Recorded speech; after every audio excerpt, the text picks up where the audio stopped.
Good morning. For those that do not know me, I am Bill Harwood.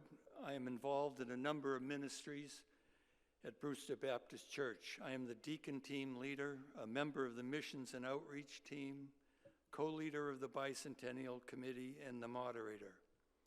I want to give you a brief background of my life.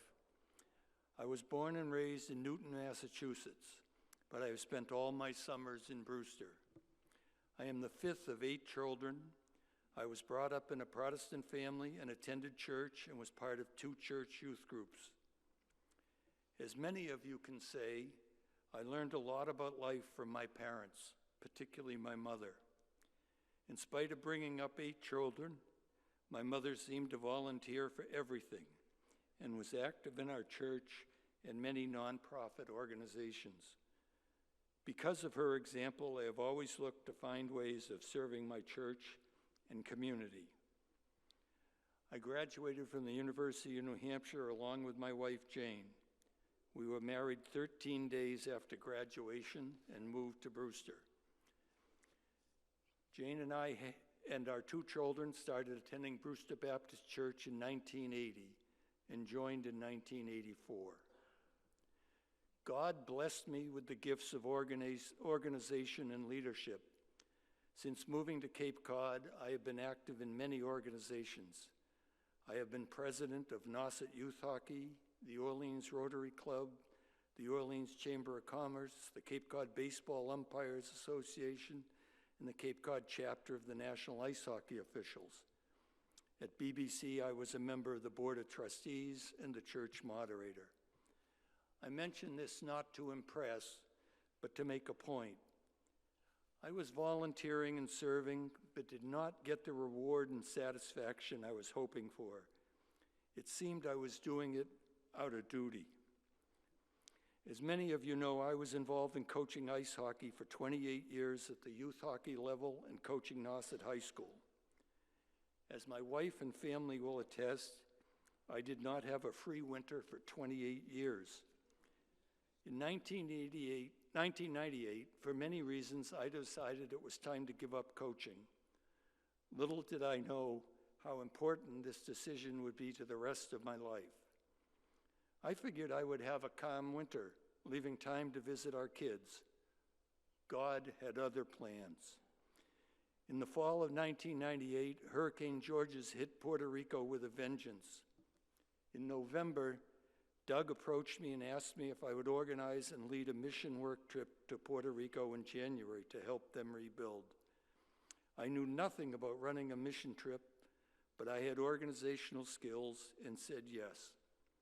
Besides getting married and having 2 wonderful children, it was probably one of the best and most impactful decisions I have made. We arrived in Puerto Rico not knowing what to expect. We went to a little town called Campo Rico and were associated with an American Baptist church. The picture up on the screen is working on one of the sites, and I think that's me on the far right, and then Doug is in the picture, George Metzger's in the picture, and I think there's a guy holding a machete, and that is Jesus. Believe it or not, that's his name. He showed up on our site. We see this guy walking up with these boots on and not a little disheveled, I guess that's a good word, carrying this long machete. And we were a little scared because we were out in the boondocks, way away from many of the downtown, and turns out we had to guess what his name was. He said, "I'm the strongest person in the world," and whenever we finally guessed that it was Jesus. But he was the nicest guy. He ended up, from I think our influence, he ended up joining the church in Campo Rico. He was not a devout Christian when we met him, and he turned out to be a really nice guy, and he had climbed up one of the trees and cut off some coconuts for us, and we had fresh coconut. The church had a young youth leader in her early 20s who was in charge of us. This was Madeline Flores Lopez, who would have an enormous influence on me and many others. Her picture is on the screen now. Unfortunately, Madeline died suddenly within the past 2 weeks. Madeline had tremendous energy and commitment. She served with joy and compassion, which became very contagious. We were welcomed and made to feel like old friends and family. This trip had such a positive influence on me and many others that I went on to lead 15 more mission trips. We went to Puerto Rico 2 more times, the Dominican Republic 3 times, Alabama, Mississippi, North Carolina, Camp Grottenwood in Massachusetts, and Camp Oceanwood in Maine, to mention a few. I have developed lifelong friendships from these trips. Madeline moved on from being a youth leader to being an APC missionary serving Puerto Rico and the Dominican Republic. Madeline was involved in all our mission trips to Puerto Rico and the Dominican Republic. Since that original trip, I have found volunteering and serving to be much more rewarding. I have set a goal to serve with joy and compassion. What a great influence Madeline mission trips have been. Madeline brought faith, hope, joy, and love to countless individuals and families. When I think of Madeline, I look to Matthew 25, verse 23. Well done, good and faithful servant. The verses in the Bible that have had a great impact on me are Matthew 25, 31 to 40. When the Son of Man comes in his glory and all the angels with him, then he will sit on the throne of his glory. All the nations will be gathered before him, and he will separate people from one another as a shepherd separates the sheep from the goats, and he will put the sheep at his right hand and the goats at his left. Then the king will say to those at his right hand, "Come, you are blessed by my Father, inherit the kingdom prepared for you from the foundation of the world. For I was hungry, and you gave me food. I was thirsty, and you gave me something to drink. I was a stranger, and you welcomed me. I was naked, and you gave me clothing. I was sick, and you took care of me. I was in prison, and you visited me." Then the righteous will answer him, "Lord, when was it that we saw you hungry and gave you food, or thirsty and gave you something to drink? And when was it that we saw you a stranger and welcomed you, or naked and gave you clothing? And when was it that we saw you sick or in prison and visited you?" And the king will answer them, "Truly I tell you, just as you did it to one of the least of these, who are members of my family, you did it to me." In 2019, I closed my real estate appraisal business and retired, I thought. As Pastor Doug would state, I retired from a commercial business but went to work for Brewster Baptist Church, without pay, but with great rewards. In 2020, Doug asked me if I would represent BBC as a director of the Cape Cod Council of Churches. I researched all the good things they do to improve the lives of many on Cape Cod, and I agreed. I'm starting my 4th year and am now the treasurer. I just pray I am helping make our lives and community better. I'm going to end with a quote from a 19th century Quaker missionary.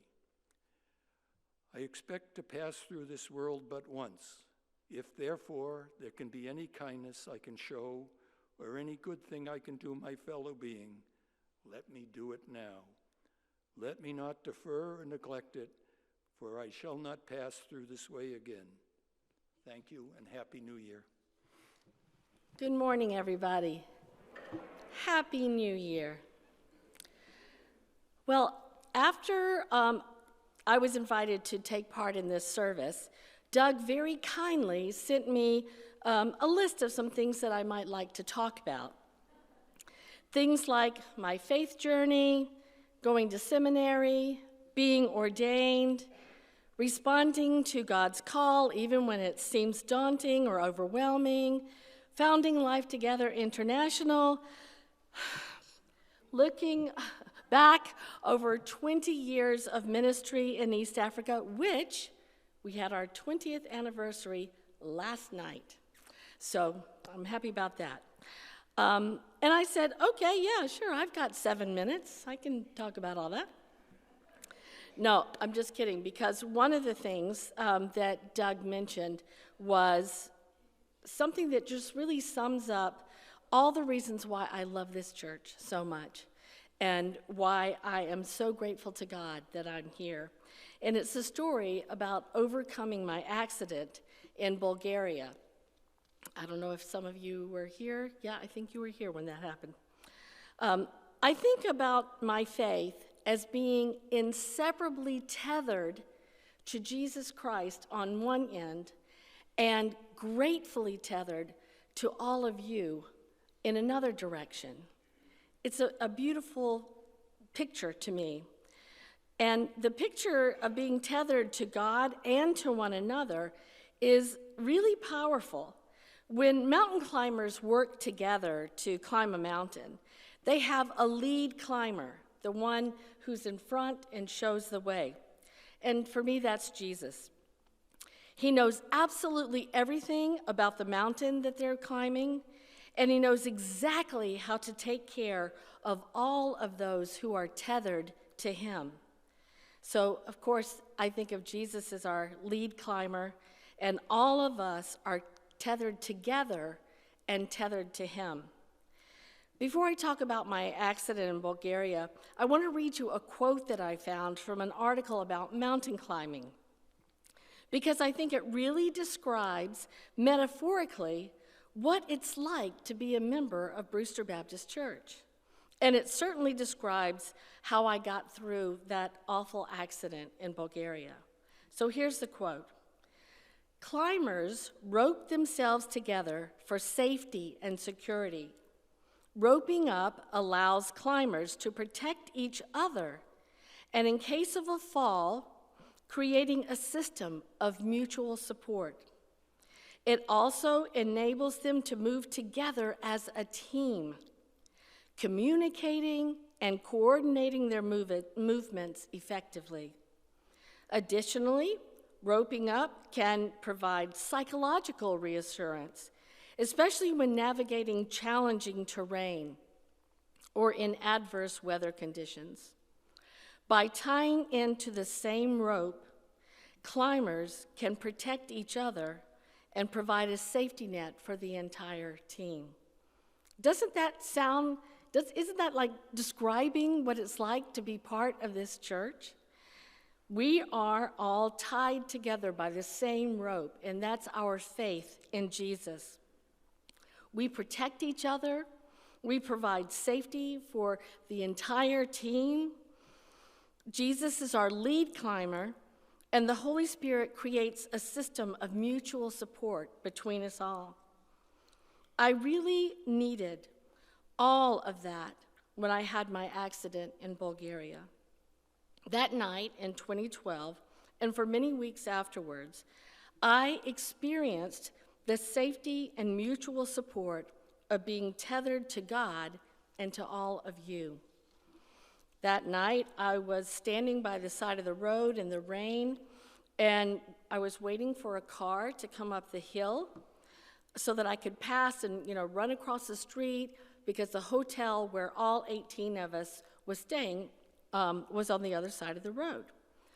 So as soon as the car that was coming up the road passed me, I ran behind it, not realizing that there was a car coming from the opposite direction, full speed, and it hit me.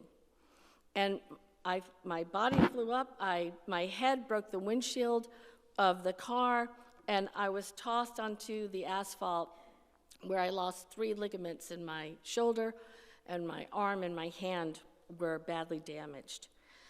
So that night, I was lying in the intensive care of a Bulgarian military hospital. I couldn't sleep. You might think I couldn't sleep because I was in so much pain, but that wasn't it. At that point, I couldn't feel my legs. So you might think that I couldn't sleep because I was afraid that I was going to be a paraplegic. But that wasn't it either.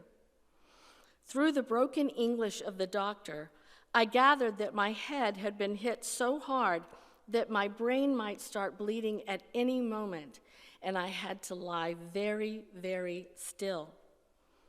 But even that, the distress of possibly having brain damage or even death, was not causing my sleeplessness. I couldn't sleep because I was experiencing the most intense, palpable, all-engulfing sense of the presence of God with me in that room. And with that presence of God, I had the peace that surpasses all understanding, because I also knew that there were 17 other people in that hotel praying for me, and all of you at home were also praying for me. I felt as if Jesus was sitting beside me all night long, and we talked about everything. And it was so delightful to feel God's presence, almost as if we were cheek to cheek, that I just didn't want to fall asleep on him. We were having a good conversation. What I want to say to you today is that it is so important to cultivate a life where God is always present to you, where you are always tethered to him at all times, and that you cultivate your life in the presence of the body of Christ, God and each other. Things go wrong, and that's not the time to go looking for God or looking for someone to help you. If you're in a building that's on fire, you don't want to go start looking for a bucket and fill it up with water and toss it on the water on the flames. You need an intricate sprinkler system that starts to activate as soon as the smoke starts to rise. That's what it's like to be in the presence of God at all times. And when something happens, you don't want to be afraid of what might be around the next corner. Because when you are tethered to each other, it doesn't matter what's around the corner. Because whatever it is, there's always going to be someone there around the corner who cares for you and will help you get through whatever it is that you're going through. If you've been practicing the presence of God all along throughout your life, then he's already there at all times. And if you've been nurturing your relationships with those who are tethered to you in the body of Christ, you don't have to fear anything. During that time of my accident, before and after, I was on staff here at BBC, and an important part of my work was visiting our elderly members. If they couldn't get to church, I brought church to them. And many of them were in nursing homes, or they were shut into their homes. Some of the people I visited couldn't remember who I was, and they couldn't remember who their family members were. They couldn't think of their names, but they remembered Jesus. They could recite the 23rd Psalm without missing a beat. They didn't know where they were, but they could sing How Great Thou Art and Amazing Grace in full vibrato. It's an important thing to be attached, to be tethered to one another, because things are going to go wrong. And Philip Yancey, the author, says that suffering should come with a warning label: do not practice alone. That night in Bulgaria, I was in a hospital where no one could speak my language. Their ways of doing things were a little bit different than our wonderful Cape Cod hospital. But I never felt alone, and I never felt afraid, because I was tethered through my faith to Jesus and through my love to all of you. And that love, that tethered relationship that we have, is as precious to me today as it was on that night. So thank you for being tethered to me and to the Lord. Good morning, everyone. Great to see you all today. My name is Ben Gregson. I started attending BBC almost exactly 65 years ago, shortly after my 0th birthday. I grew up at this church and attended regularly until Nina and I got married in 1982, and we decided to start wandering. After living a while in frontier towns in West Texas and central Massachusetts, we made our way back to civilization at BBC in 1998. Some of you may remember this important faith lesson. Here's the church, here's the steeple. Open the door and see all the people. Today there are 10 people attending this particular church service in front of me. Today, I'd like to talk about 10 of the people who have influenced my faith journey. Now, to be clear, there have been significantly more than 10 people who have played a positive role in my faith life. These are not necessarily the 10 most important people.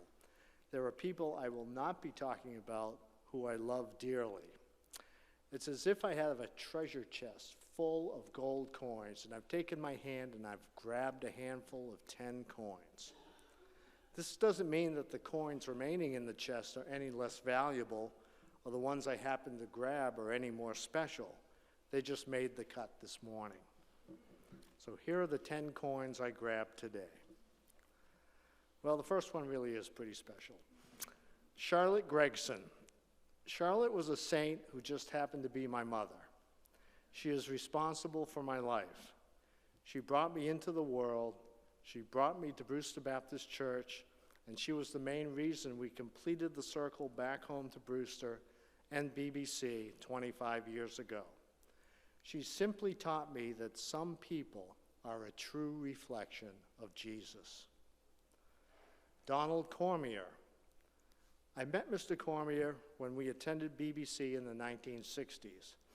He would be labeled today as a person with special needs. As a child, I had other names for him that were nowhere near as kind. And for that, I am truly sorry. He coped with the world in his own way. His main role at the church was to help people park their cars. I learned from him that anyone who decides to show up can serve God in a meaningful and fulfilling way. Jim Stahauer. Jim was one of the fabulous youth leaders we had at BBC when I was a teenager. He was responsible for creating a safe and welcoming place for teens to gather and thrive. We built some long-lasting relationships in that youth group. Jim also taught me to love the natural world here on Cape Cod. I remember one time he took us out in his green Jeep pickup into the dunes at Nauset Beach, where we experienced the splendor of God's world from the back of a really cool pickup truck. Charlie Griffin. Somebody should make a movie based on the life of Pastor Griffin. He was my neighbor and my friend, and he had a tremendous backstory of service to God and his country. He was a chaplain in Patton's Third Army during World War II and was one of the Allied soldiers surrounded by the Germans at Bastogne during the terrible winter of the Battle of the Bulge, serving communion to the troops who were cold, frightened, and brave. He made it back home to serve BBC for many years. Charlie taught me about being steadfast in service to God, even in terrifying circumstances. Joyce Pollard. Joyce attended BBC during the 1990s and 2000s. It was my joy and privilege to sing with Joyce on the praise team here at BBC. She had a voice that could really get the attention of the angels. What I learned from Joyce was the power of prayer. Her prayers started coming out of her heart, and once her heart was empty, the prayers came out of her soul, passionately glorifying God and pleading, begging for help for so many of us. Edna Smith. Edna was one of the more senior women in the church when I first met her in the early 2000s. For Edna, age was not an excuse for any reduction in effort. I witnessed this firsthand on our mission trip to Puerto Rico that Bill spoke of. We were tasked to demolish a house by hand and to save all the lumber we could because lumber was valuable. Edna's job day to day was to pull nails from boards. That's it. But she pulled nails with a passion for Jesus. When she stepped on a nail and couldn't stand anymore, she sat in a chair and pulled nails for Jesus. It didn't matter that she was sunburned, bruised, and bloody. She kept working for the Lord. Shauna Condon. Shauna was a teenager when I sang with her on the praise team about 10 years ago. She was a small person in elevation, but her voice rose much higher. On several occasions, we were blessed to hear her sing a solo in our sanctuary. Sound travels in waves that spread out in all directions, physically washing over us as they travel on beyond our ears. Sometimes I imagine that when someone like Shauna finishes singing a glorious piece of music, the waves of sound continue their journey beyond what we can perceive until they reach the ears of God, who smiles. The next three people, you may recognize their names because they still go to our church. Number 8 is Tim Couts. I'm not a carpenter, but I play one at home. Yet, I have enough skills to be fortunate enough to have had the privilege to work with Tim on many church-related building projects over the decades. I've learned a lot from Tim about craftsmanship and service. His energy and passion for service are truly remarkable. Whether it's rebuilding houses in Biloxi after Hurricane Katrina, or building a fun fantasy-filled set for Vacation Bible School, Tim reminds me of the power of using one's talents with unceasing energy to serve God's people with passion. Nancy Svedin. If you want to see what joy looks like, take a look at Nancy. Nancy lights up a room when she enters, and she is always happy to see each and every one of us. Nancy's joy is woven into a deep love for the people of BBC. It would be impossible for me to list all the lives Nancy has influenced with joy. Joy is contagious, and Nancy is patient zero. Steve Chapman. I can't forget to mention Steve because he just called me 3 days ago. Like he does every year, Steve calls me on my birthday. I imagine he may call some of you as well, not just me. If that was all Steve did for BBC, that would be enough. But he's another guy that when I show up to volunteer for something, anything, Steve is already there. We must not, however, minimize the value of the individual connections made with a simple phone call. Who doesn't want to be remembered on their birthday? There's a saying that in 100 years, there will be all new people. The places like this church building or parts of Cape Cod may look pretty much the same in 100 years, but there will be all these new people we'll never know walking around where we used to be. My prayer is that the love of God will be a constant thread woven through our community, and that the new people at BBC 100 years from now will be loving God and loving people just like we're called to do. I hope they will think about us, imagining what we were like, and smile with joy at the long history of love and service that is Brewster Baptist Church. 1 Corinthians verse 12 Paul writes, "For just as the body is one and has many members, and all the members of the body, though many, are one body, so it is with Christ.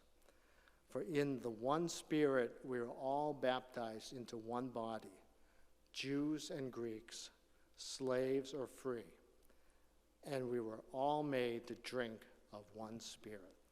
Thank you.